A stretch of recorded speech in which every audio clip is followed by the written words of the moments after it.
আসসালামু আলাইকুম।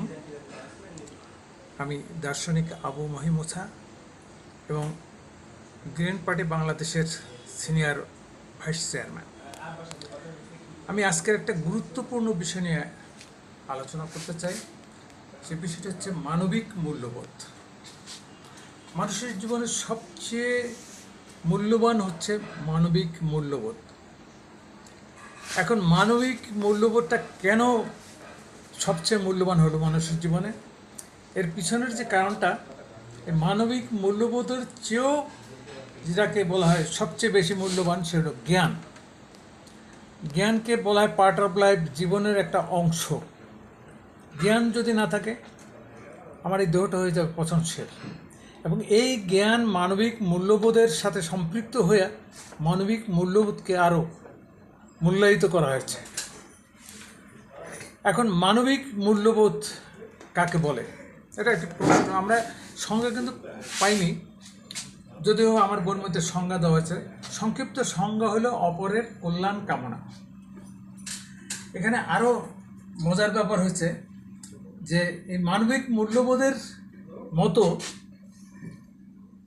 এই পশুর জীবনেও এরকম একটি বিষয় রয়ে গেছে। এখন সেটাকে তো আমরা মানবিক মূল্যবোধ বলতে পারি না। যেমন একটা বানর নদীতে পানি পান করতেছিল,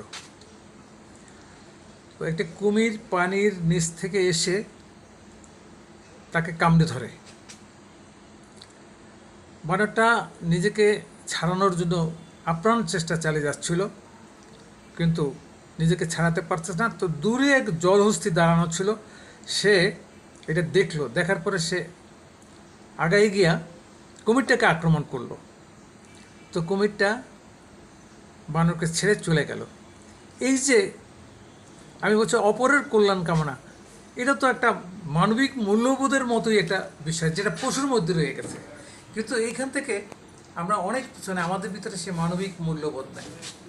মানবিক মূল্যবোধের যে সংজ্ঞা হবে, মানুষ হিসেবে অপরের কল্যাণ কামনা এবং অপরের বিপদে এগিয়ে আসা, এই চেতনাকেই বলে মানবিক মূল্যবোধ। সেই মানবিক মূল্যবোধ থেকে আমরা অনেক দূরে সরে গেছি। আমরা যেমন একটা লোক অ্যাক্সিডেন্ট করলো, অনেক লোক তার পাশ দিয়ে চলে যাচ্ছে, কিন্তু একটা লোক আগে গিয়ে তাকে সাহায্য করলো, হসপিটালে এলো। এইটাই কিন্তু মানবিক মূল্যবোধ। মানবিক মূল্যবোধ যদি মানুষের মধ্যে না থাকে, তাহলে সে সমাজটা আর টিকে থাকতে পারে না।